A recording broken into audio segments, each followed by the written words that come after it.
Hi there, and welcome to the Cotswold Explorer. I'm Robin Shuckburgh, and we're exploring the wonderful region of the Cotswolds in southwest England.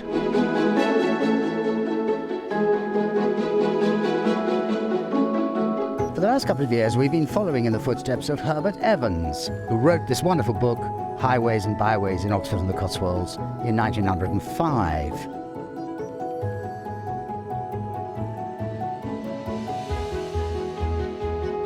Today's a bit of a special day. Spring has arrived. This means a lot to us.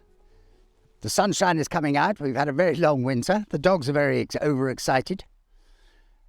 The sun is shining. I'm looking over Ross's shoulder in the distance at the lovely town of Painswick. We're in a little village, tiny little village called Pitchcombe. Now, this is mentioned in Evans' book very, very briefly. He simply says, "On our way down the valley to Stroud, it may be worthwhile to turn aside for a few minutes to see the pretty village of Pitchcombe, which lies in a hollow close to the road, but so effectually concealed from it that were it not for the finger post, its existence would never be suspected." Getting here, we discover that he's exactly right. It's such a beautiful place. I mean, you really have to come here in ones and twos because it's difficult to get to. You certainly wouldn't find a bus here, but it's definitely worth a visit. We're going to show you around. Come with me. Not surprisingly, in view of its remoteness, the steepness of its little lanes, and the fact that even now, as Evans noted in 1905, without the finger post you would never know it was there, Pitchcombe is a sleepy little place. There are a few staggeringly beautiful valleys running up from the town of Stroud, including the Slad Valley, famously immortalised in Laurie Lee's magical book Cider with Rosie, of which the valley rising to Painswick is one. There is something about how the little hamlets hang on the edge of the hills, usually bisected by fast rushing streams, looking across the valley so close you feel you can almost reach out and touch the sleepy farms and grazing livestock on the other side. They don't really change much either. In 1881, Pitchcombe had 40 houses and a population of 216. In 2011, there were 232 people, admittedly living in 105 households. That is not to say, however, that they aren't constantly under threat. Some of you will remember our story of the development threat to the Slad Valley, fended off by determined resistance from the residents. Well, this valley has also had its share of Philistine threats from the Stroud District Council and their local plan.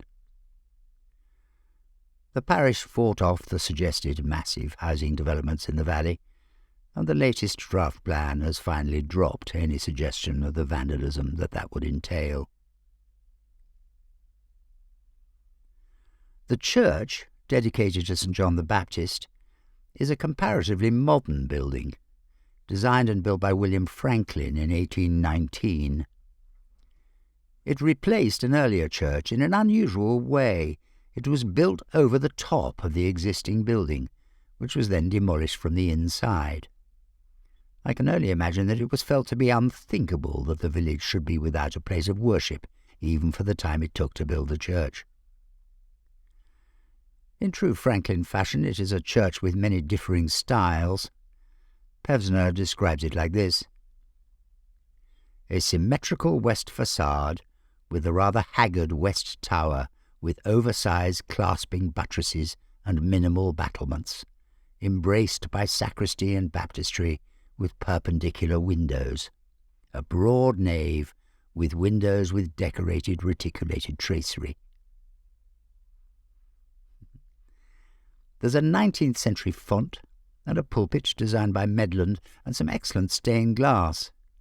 The east window was made in 1870 by Heaton, Butler and Bain, and the west window, in the 1870s, by Clayton and Bell. The others were all made by the former in the 1880s and 90s. There are some great monuments inside the church, but it's in the graveyard that some really terrific tombs are to be found. The oldest, just south of the nave, stemmed from 1656, and the wonderful group of table tombs just south of the chancel, mostly to 18th century members of the Palling family, have all the hallmarks of the Painswick school of masons. Lyre consoled ends, pedestal tombs with rounded corners, and a tea caddy of 1819 with bracket scrolls. The small building on the edge of the graveyard did great service as a Sunday school for many years, but now serves as an excellent village hall. Pitchcombe Mill, with its huge mill pond and a long wing straddling the mill stream, is early 17th century with 18th century additions. It's a classic example of the woolen mills of the area. Pitchcombe House, on the bend in the road at the bottom of the hill, was built in the 1740s for Thomas, the head of the above-mentioned Palling family. They were an important family in these parts. His brother William built another substantial house on the other side of the valley, called Brownshill Court.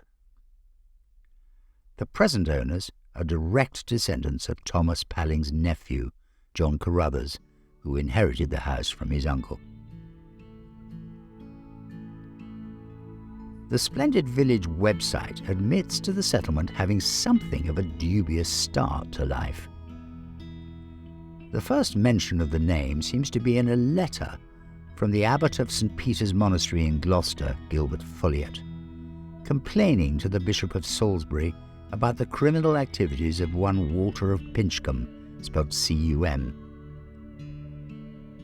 With the usual variations over time, the name seems to have settled for the last 200 years on Pitchcombe, spelled C-O-M-B-E. Ross and I came away from this lovely place fully aware that we had been lucky enough on a brilliant spring day to be in an absolutely classic Cotswold gem. I hope you've enjoyed our little spin around Pitchcombe. I hope we've managed to portray some of the extraordinary beauty of this place and the kind of loneliness and excitement of it all. It's really been wonderful. Don't forget to subscribe to the channel. You can find us on all the normal platforms. Check out our website, thecotswoldexplorer.co.uk, where you'll find details of all the stuff we've done in the past. And we'll look forward to seeing you again very soon somewhere else in the Cotswolds.